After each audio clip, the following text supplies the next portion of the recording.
Our Friday nightcap still with us. Around the world, people are talking about the Israel-Hamas war, and they should be. But here in the U.S., we are seeing a lot of reaction on college campuses, but it's also happening in businesses, big and small, from the water cooler to the boardroom. And I want to start by talking about that. David, the situation is complicated, no doubt, but we also can stand against hate of all forms. How should companies be handling this?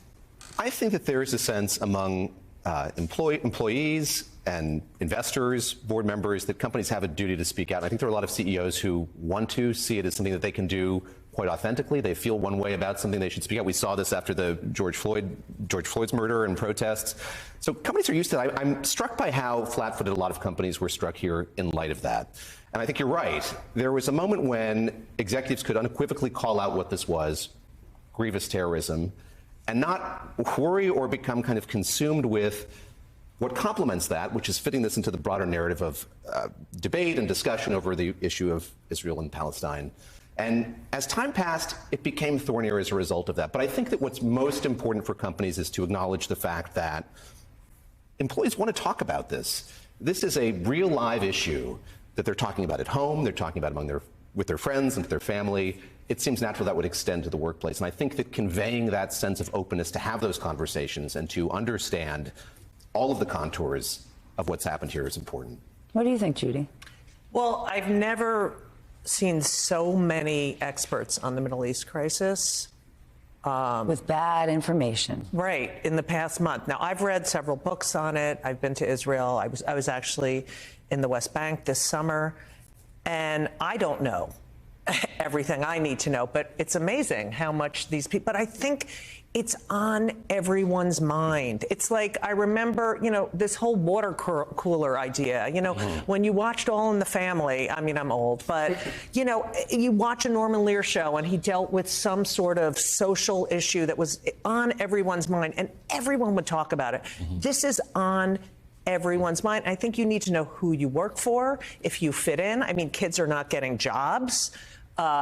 And for their stuff outside of the office, firms are not hiring. And let me say that the anti-Semitism at Penn and Brown and Cornell and Harvard is exactly the reason why I didn't go to an Ivy League college. She could have gone to all of them. And you know what she said? I just decided, you know what? I'm going to go to Rutgers. I'm going to go state school. Life's just simpler. Life's just simpler. Yeah.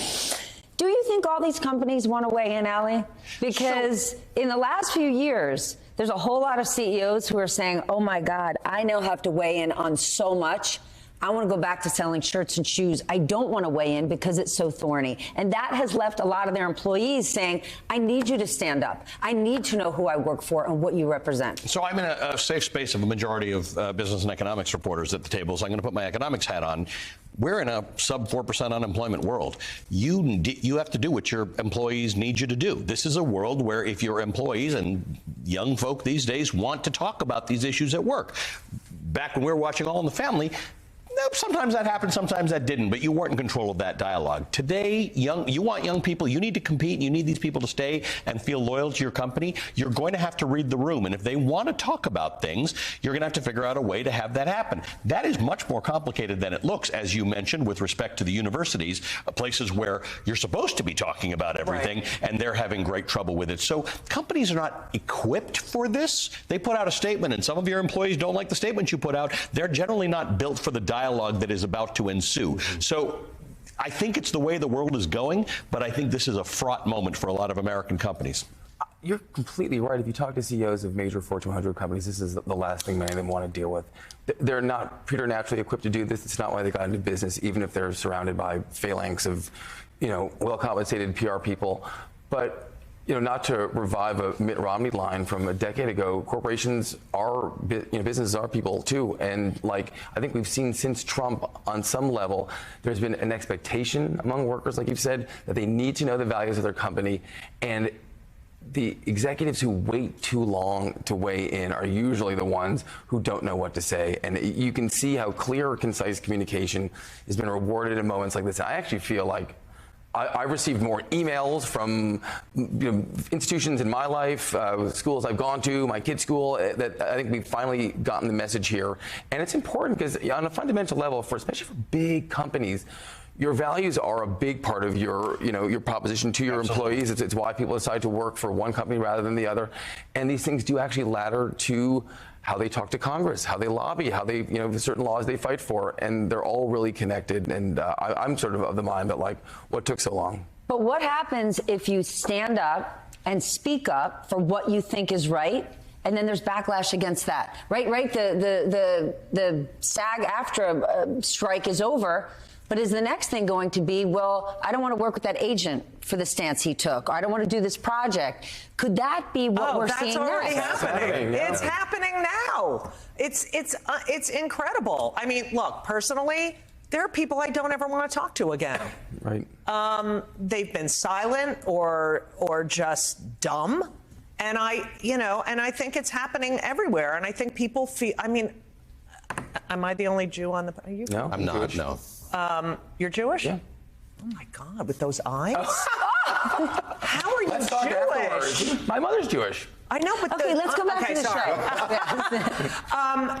show. It's something. Like a 23andMe commercial. It's something I think about all the time. I posted something right after I said, I now know who would hide me. And it really hit a lot of people, but it was really from the heart that I now know if they, and look, I'm a Jewish girl. I grew up in New Jersey. I read Anne Frank's diary when I was 9, 10 years old. And in my bed, I couldn't imagine anyone, they came in the house and you just had to, and that's exactly what happened. And so everything my mother said every day, everyone hates us, they all hate us, everyone hates us. It feels like whatever my parents told me, I told them they were overreacting, and they were absolutely right. And it's scary. What do you think about what all sorts of businesses are saying, mostly law firms, that they are rescinding job offers, they want the names, they want the addresses, they want to know who some of these activists are on college campuses because they want to make the decision not to hire them. What is your take on that? So I think businesses have always been involved in trying to determine the character of the employees that they Especially hire. in the last few years, Allie. How much should we talk to our own kids about what they're putting on social media? Be careful what you post on social media. Right. There are things here that look a bit like doxing. And what we're finding out, including from Bill Ackman, is that you put somebody's name on the side of a truck and then suddenly other people say, well, that person wasn't involved in what you said they were. And then Bill Ackman has a conversation with them and finds out that that's true. And now we've got these Twitter posts from Bill Ackman saying this person's really a nice person. This is not the way to, that's not the way to handle it. I think if you want to determine and message that we will always look at the character of the people that we hire, that's something people should be learning and we should be teaching our kids for a long time. This has a sort of a feel to it that doesn't feel like it's the way to do it. A witch hunt. Feels a little McCarthyistic.